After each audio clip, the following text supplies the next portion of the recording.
Dia, graça e paz. Como a gente falou na semana passada, nós sentamos como presbitério para tentar discernir alguma necessidade da nossa comunidade de fé, para a gente estar falando sobre isso nesses próximos domingos, e conversando a gente chegou à conclusão de que um tema seria apropriado para nós é tenha bom ânimo, tenha de bom ânimo. Nós começamos esse ano de 2023 temerosos, né, com o Brasil, com o país, o que ia acontecer, muitas empresas fechando, mas não basta apenas a gente não ter medo, ser escravo do medo, mas acima de tudo a gente ter ânimo para enfrentar a vida.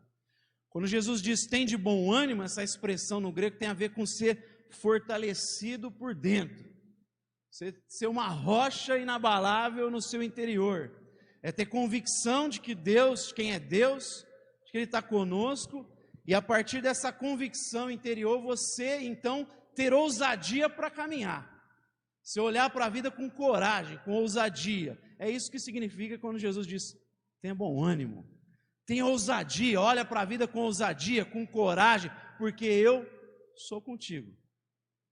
Numa dessas vezes Jesus diz, tem de bom ânimo, eu venci o mundo. No mundo tereis aflições, você vai ter aflição.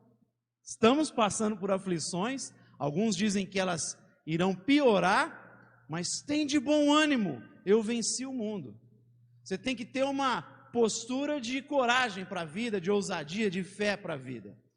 Sempre as escrituras nos mostram que Deus nos coloca numa situação de passividade. Então, por exemplo, tinha um ditado antigo que dizia, não façam aos outros aquilo que você não quer que te faça. Jesus pega isso e coloca do jeito positivo. Façam aos outros aquilo que vocês querem que eles façam. Em Romanos, Paulo diz assim, a gente vence o mal, não deixando apenas de fazer o mal, a gente vence o mal com a prática do bem. Então não adianta simplesmente não temer. Ele diz, tem de bom ânimo, coragem, eu venci o mundo, eu estou contigo. E numa dessas passagens, eu gostaria de convidar você a abrir comigo, vamos ler a versão de Marcos, no capítulo de número 5, vamos ler o verso 25. Essa mesma narrativa é descrita por Mateus, no capítulo 9, e por Lucas, no capítulo 8. Mas Marcos, capítulo 5, verso 25. Vou esperar todo mundo encontrar para a gente ler junto o texto.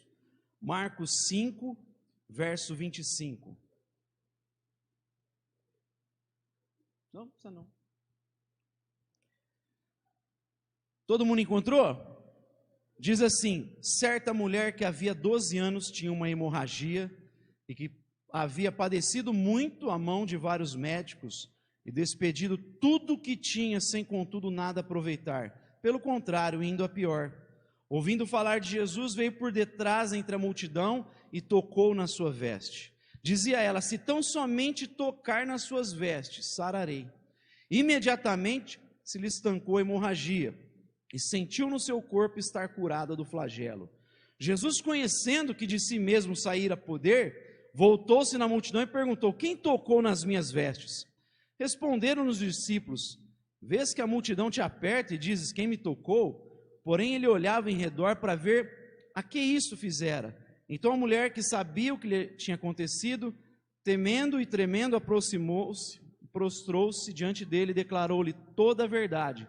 Ele disse, filha, a tua fé te salvou, vai em paz e ser curada deste mal. Ou na versão de Mateus e Lucas, filha, tem de bom ânimo, a tua fé te salvou, vai em paz. Amém? Vamos ter uma palavra de oração. Te damos graças, Pai, pela tua palavra. Pedimos que nesse momento o teu Espírito fale aos nossos corações, trazendo cura, trazendo renovo, acima de tudo, como nós temos buscado e pedido, fortalecendo o nosso interior para que a gente encare a vida com coragem, com ousadia, na plena convicção de que maior é aquele que está conosco do que aquele que atua no mundo, de que o Senhor é capaz de nos habilitar, de nos capacitar para passar por qualquer circunstância, de que o Senhor está conosco mesmo nos momentos mais difíceis, não apenas nos pastos verdejantes, mas no vale da sombra da morte. O Senhor está conosco, nos consolando, nos fortalecendo. Que essa verdade venha ficar arraigada no íntimo do nosso ser nessa manhã, é o que nós te pedimos em nome do teu Filho Jesus. Amém. Tem um livro muito antigo que influenciou demais o pensamento, não apenas do brasileiro, mas do latino-americano. Foi escrito pelo já falecido escritor Eduardo Galeano, chamado As Veias Abertas da América Latina. E lá ele fala, segue aquela linha de raciocínio que a gente está muito acostumado a ouvir por aqui, de que nós fomos muito explorados e aquela visão, né, de economia de soma zero, um jogo de soma zero, nós somos pobres porque os europeus são ricos, eles são ricos porque nós somos pobres. E o próprio Eduardo Galeano, ele, diferente do que muita gente pensa, não sabe, porque defende essa linha de raciocínio, né, nós somos vítimas, fomos explorados demais, por isso que a gente está nessa situação e etc.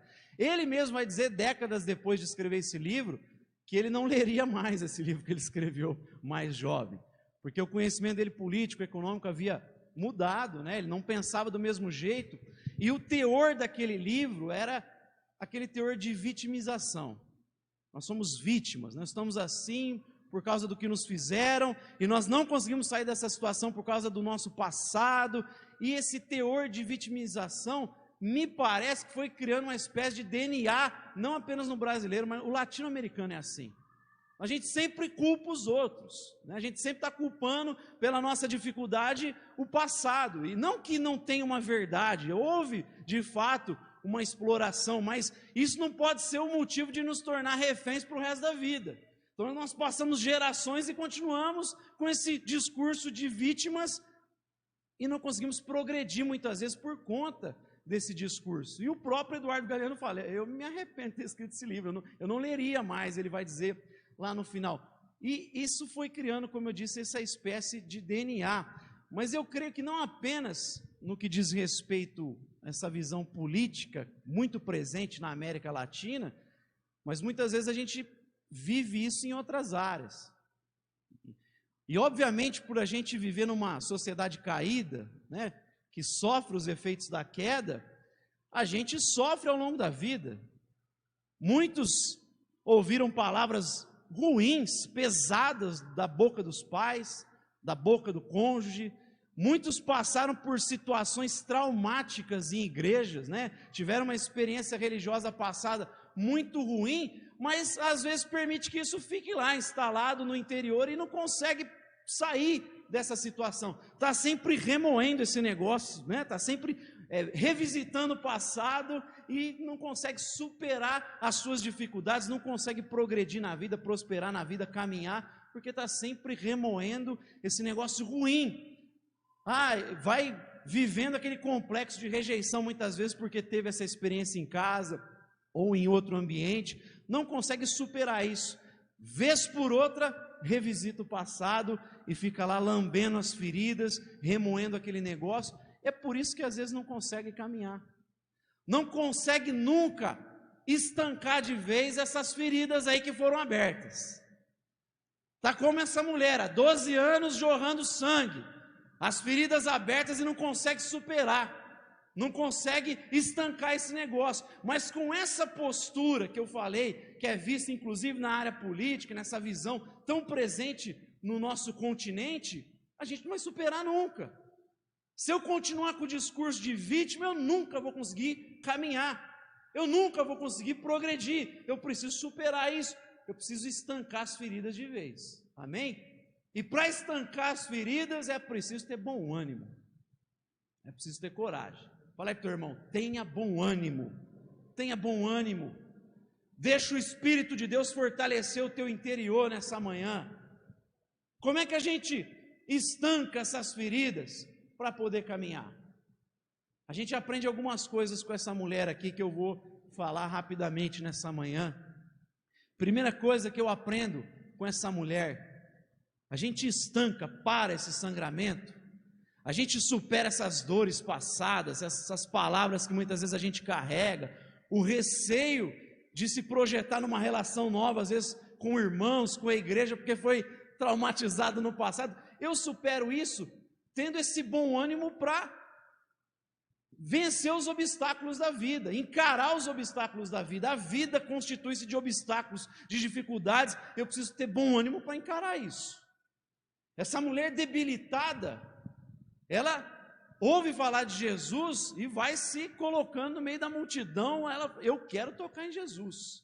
Não importa se está aglomerado, se está cheio de gente, eu vou superar esse negócio, mas eu não vou sair daqui enquanto eu não tocar no Filho de Deus. Uma outra passagem das Escrituras diz que 4 amigos, né? Aliás, não fala quantos amigos, mas pelo menos 4 ali seguraram na maca para levar o seu amigo paralítico até Jesus. Saem de casa dispostos a encontrar Jesus, mas quando chegam a casa está lotada, não tem como entrar na casa. Ao invés de ir embora, o que eles fazem? Vamos pelo telhado. A gente passa por cima, a gente abre o telhado, mas não sai daqui sem apresentar o nosso amigo para Jesus. Eu não vou deixar que as dificuldades venham me congelar, me paralisar. Eu não vou permitir que as dificuldades atuais me façam de novo olhar para a dificuldade do passado e ficar, mas é difícil mesmo, eu sou pobre, o meu pai falou um negócio para mim que me fez muito mal, meu pai saiu de casa, eu tenho esse complexo de rejeição, de abandono. Não, eu vou enfrentar a vida e vou usar essas coisas para me fortalecer, porque Deus é capaz de fazer isso. Talvez mais difícil do que enfrentar aquela multidão foi superar os traumas passados. Já tinha gastado tudo com médico, todo o dinheiro dela com médico. Isso poderia ter feito ela, eu não vou, não tem mais jeito para mim. Ouviu falar de Jesus, ela poderia ter falado, não, mas já gastei tudo com os melhores médicos e não deu certo. E ficar lá se lamentando, remoendo toda aquela dor, aquela angústia. Não, ela supera isso. Paulo nos ensina em Filipenses que para a gente avançar, primeiro tem que aprender a bênção de esquecer.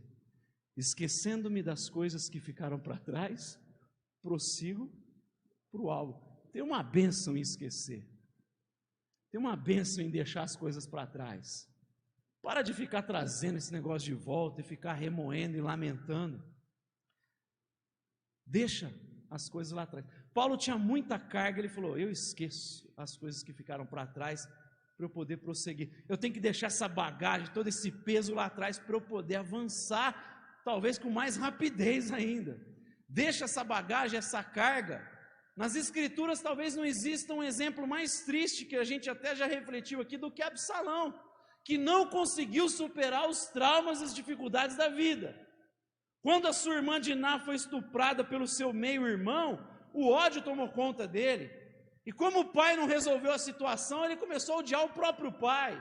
E aquilo nunca foi resolvido no interior daquele jovem, a ponto de que foi crescendo, até ele se rebelar contra o próprio pai, até ele tomar as mulheres concubinas do pai na frente da nação inteira, para trazer a vergonha, a podridão, e esse jovem acabar morto por um dos soldados de Davi. E já não aguentava mais aquele negócio. E mesmo Davi tendo dito, olha, poupa o meu filho, o cara já não aguentava mais. Quando ele vê Absalão com os cabelos presos lá, nos arbustos, nas árvores, ele chega e mata Absalão. E aí Davi chora, porque não foram capazes de superar aquele negócio, de olhar no olho, de confrontar, de liberar perdão e esquecer. Tem que esquecer. Essa mulher superou talvez a maior dificuldade, é esquecer. É não ficar presa às dificuldades, aquilo que não conseguiu fazer ela superar, não ficar se lamentando, remoendo. A gente precisa romper com esse negócio de vitimização. Isso não adianta, não serve para nada esse negócio. Só serve para nos congelar.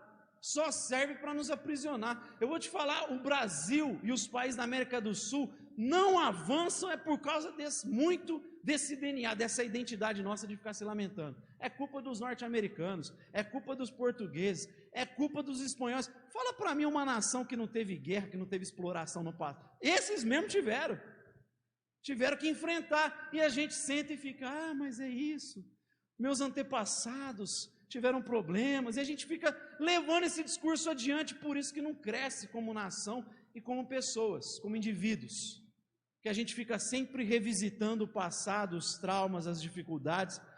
Deus está falando para nós: esquece, aprenda a bênção de esquecer, e se você tiver que perdoar, perdoa, mas deixa. Se você não perdoar também pessoas que te fizeram mal, você está prejudicando é você e não essas pessoas. Você está impedindo você mesmo de crescer na vida, de progredir na vida. Perdoa hoje, ela não está aqui, talvez nem esteja viva, mas diante de Deus, coloca a tua alma e perdoa, esquece. Vença esse obstáculo, que talvez seja um dos mais difíceis, mas a gente aprende que tem que encarar, vencer os obstáculos, superar os obstáculos. A gente, em condições muito mais difíceis que nós, que superam situações. E às vezes você fala: o meu problema não tem dinheiro, se eu tivesse estava resolvido. Tem gente que não tinha dinheiro, tem gente que não tinha saúde, tem gente que tinha o lar destruído e superou. Por que ele é diferente? Porque ele enfrentou os obstáculos, ele deixou de ficar remoendo, lambendo as suas feridas. A gente precisa aprender como essa mulher.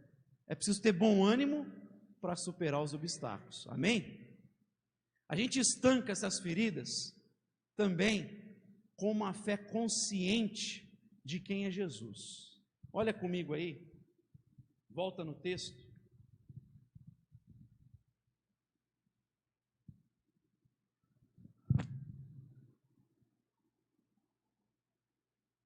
Versículo 28, dizia ela: se tão somente tocar nas suas vestes, sararei. Se eu tocar na orla das suas vestes, eu vou conseguir ser curada. Quando ela diz isso, ela não está projetando uma expectativa em Deus, ela não está projetando uma ideia no escuro. A gente vê lá no Antigo Testamento uma ordem de Deus em relação às vestimentas do povo. E olha que curioso, vai lá comigo em Números capítulo 15, verso 38.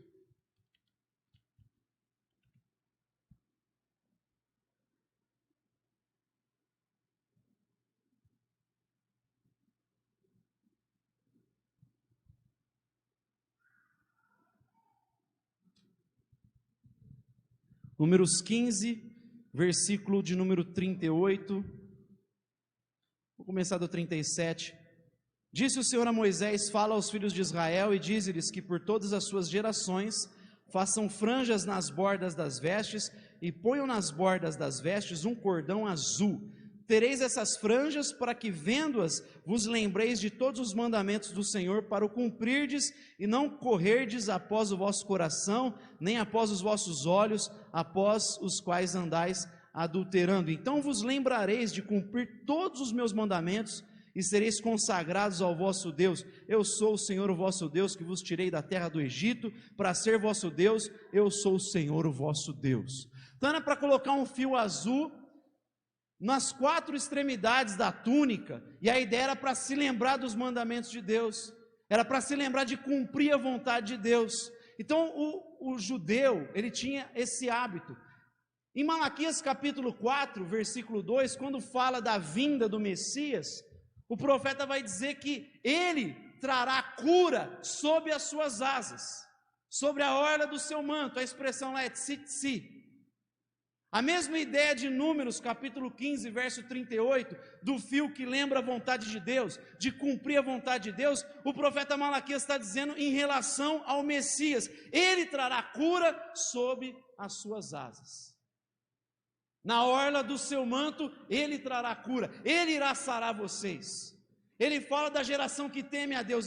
Para aqueles que temem, Deus virá e trará cura sob as suas asas. Então, quando essa mulher se aproxima de Jesus e pensa consigo: se tão somente eu tocar na orla das suas vestes, ela está indo até Jesus com uma fé completamente consciente, tendo convicção de que ele é o Messias, tendo plena convicção de que se ela tocasse, sairia virtude, porque ele era o Messias enviado de Deus.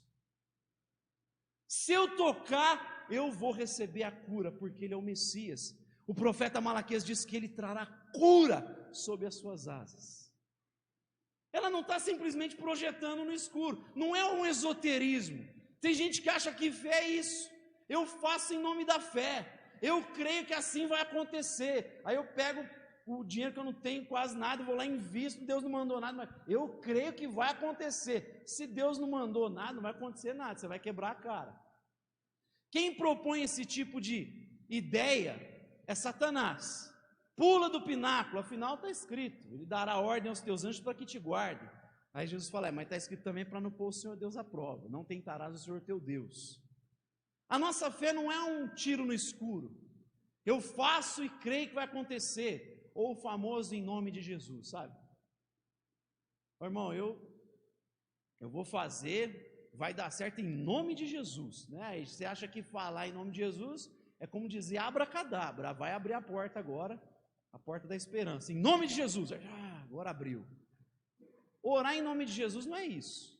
Então está cheio de gente usando a expressão em nome de Jesus, pensando que significa abracadabra, e pedindo coisas que Jesus não mandou você pedir, fazendo coisas que Jesus não mandou você fazer.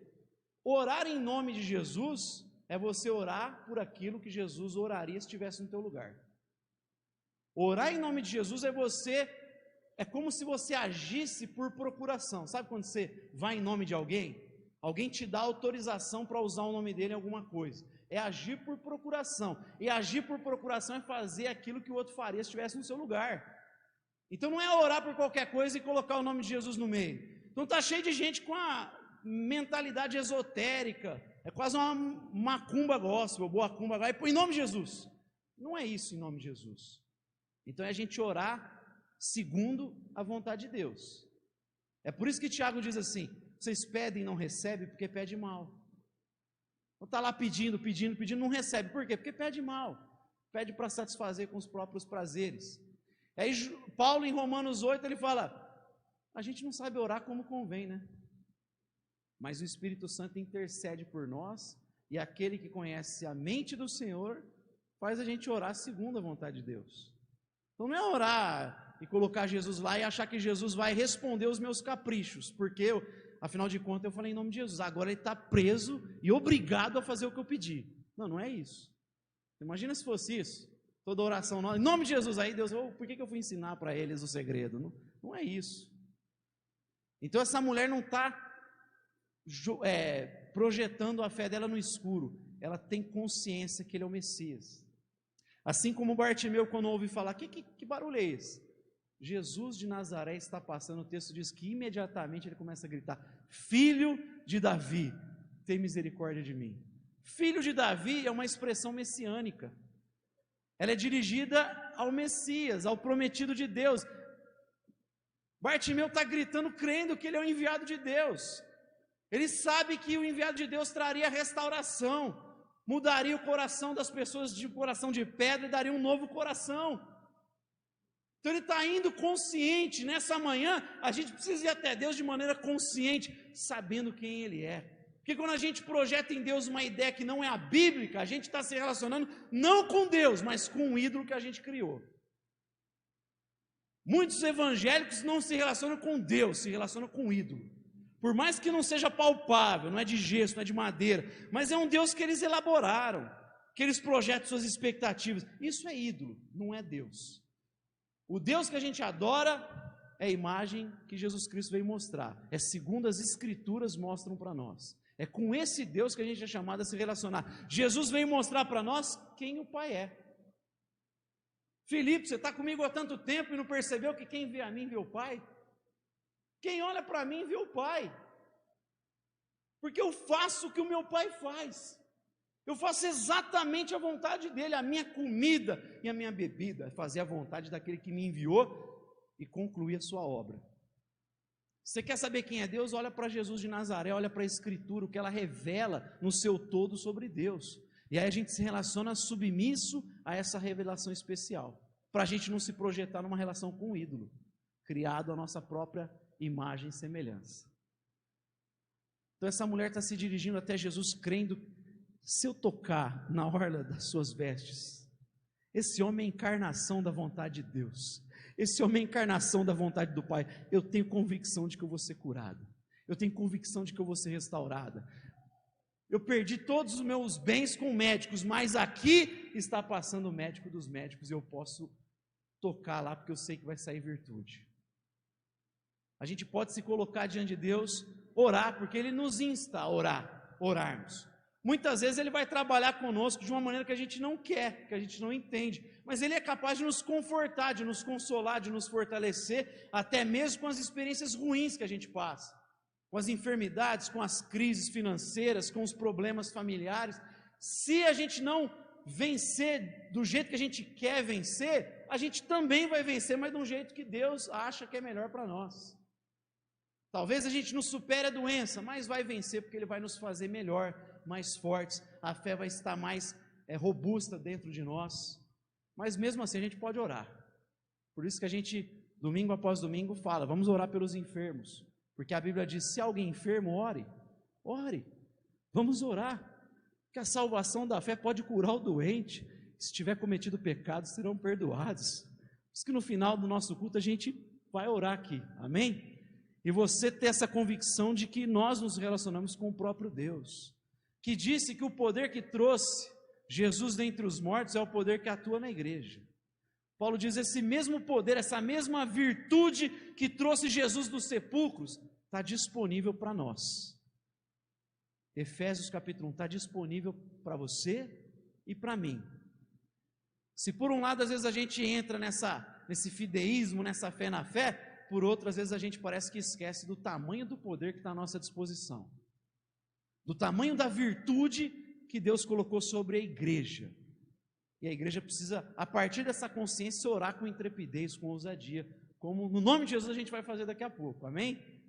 Essa mulher nos ensina primeiro então vencer os obstáculos. A gente estanca essas feridas vencendo os obstáculos. A gente estanca tendo uma fé consciente de quem é Jesus e nos projetando numa relação correta com Ele. Mas a gente barra esse negócio também com pastoreio mútuo.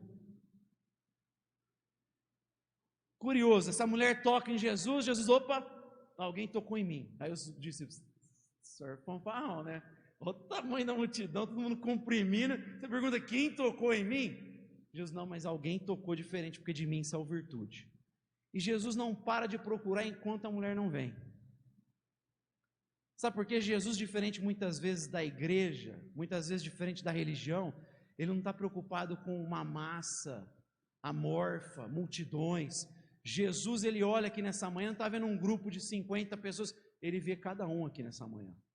Ele não está olhando, o pessoal está lá, na igreja cristã reformada raiz, tem 50 pessoas, nessa manhã ele está vendo a Vanessa, o Gilvão, o Daniel, a Tícia, está vendo a Patrícia, o Léo, está vendo a Miriam, está vendo o Rodrigo, está vendo cada um de nós. Ele não está vendo um grupo amontoado de gente, ele vê cada pessoa e conhece cada história aqui. Ele sabe que cada um de nós está atravessando e o que atravessou a história inteira. Ele sabe as suas dificuldades, Ele sabe os seus vícios, Ele sabe os seus pecados, Ele conhece as suas virtudes, Ele sabe os seus traumas, Ele nos conhece pelo nome. A relação é conosco, com cada um. É por isso que Jesus atravessa o mar no capítulo anterior, vai até Genezaré para curar um homem e vai embora depois disso. Ele atravessa o mar, a tempestade, para libertar um possesso. Acabou a missão, ele volta. Mas que desperdício, barco agitado, mar agitado, vento, não importa, ele vai lá por causa de uma vida e ele volta. E ele está pregando para uma multidão, vem Jairo e fala, minha filha vai morrer. Jesus deixa a multidão e vai atrás de Jairo. E no caminho que essa mulher toca em Jesus, ele espera, alguém tocou em mim, eu quero saber quem tocou em mim. A relação é assim, é olho no olho, tete a tete, não é amontoado, não é. Jesus olha cada um de nós, Ele dá valor para cada um de nós, Ele valoriza cada um de nós, Ele faz isso para mostrar a importância de uma vida. Então Ele vai para Genezaré, cura o possesso, liberta aquele homem, vai até a casa de Jairo, no caminho Ele para e olha para essa mulher, que foi? Alguém tocou em mim, a mulher vem, tremendo, se prostra e Ele fala, tem bom ânimo filho, tua fé te salvou. Nós precisamos aprender com Jesus a propor essa relação. Nunca só lá o número, a gente precisa ter essa relação, onde é possível a gente ouvir as dores uns dos outros, as vitórias uns dos outros, conhecermos uns aos outros. A gente fala tanto do pequeno grupo porque ali é muito mais possível, mas você vê que a gente tenta fazer até no culto. Por que a gente está propondo de tomar café, deixou as mesas aqui, que você pode ter estranhado, quem visita, o que é esse negócio de mesa aí? Mas é para a gente lembrar da relação, sentar ao redor da mesa, orarmos uns pelos outros. A gente tem todo o culto, pelo menos uns 20 minutos para alguém falar, tá tudo bem, vamos lá orar no final do culto, ou agora mesmo, mas é um tempo da gente ter diálogo para se conhecer. Porque o pastoreio no Novo Testamento é mútuo, nós nos pastoreamos, nós cuidamos, cuidem uns dos outros, zelem uns pelos outros, sejam suporte uns para a vida dos outros, para manter o seu irmão de pé. Pensa no porta-retrato, tem um suporte para deixar ele de pé, para deixar o teu irmão de pé. Isso não é para um grupo, é para todo cristão. Amem uns aos outros, cuidem uns dos outros, zelem uns pelos outros, orem uns pelos outros. O pastoreio é mútuo, é um cuidado mútuo. E a gente só tem esse cuidado mútuo se tiver olho no olho, tete a tete, se tiver essa valorização que Jesus faz, questão de ter. Quem tocou em mim? Quem tocou? Não estou preocupado que tem um grupo de gente. Teve situações que o pessoal se comprimia para tocar em Jesus, porque descobriu que tocar nele era curado. E diferente do que ele fez com essa mulher, ele falou para Pedro deixar o barco lá pronto no mar. Porque ele estava ensinando na praia, o pessoal começava a querer tocar nele, comprimia ele, e ele corria para o barco. Para quê? Para poder continuar ensinando a palavra. Porque aquele grupo não queria ouvir Jesus, queria ser curado. Esse grupo de pessoas não queria a face de Jesus, queria as mãos de Jesus, queria a bênção de Jesus, mas não queria o próprio Jesus. Queria a bênção e não o Deus da bênção. Então, quando eles começam a tocar e impedir Jesus de continuar ensinando, ele vai para o barco. Mas para aquela mulher ele faz questão de parar. Ele faz questão de parar e falar, quem tocou em mim? Porque ele sabe, ele é Deus, ele sabe a carga que aquela mulher carregava há mais de 10 anos, assim como ele sabe as cargas que a gente carrega há muito tempo, e ele quer que a gente supere isso nessa manhã, amém? Tenha bom ânimo, feche os teus olhos, pedir para o pessoal do louvor vir aqui à frente, que você colocasse a tua vida diante de Deus, sozinho, tivéssemos uma oração nesse momento sozinhos, depois a gente vai orar como grupo, você vai virar aí em torno da mesa com as pessoas aí na sua mesa, para se de repente você quiser colocar motivos de oração,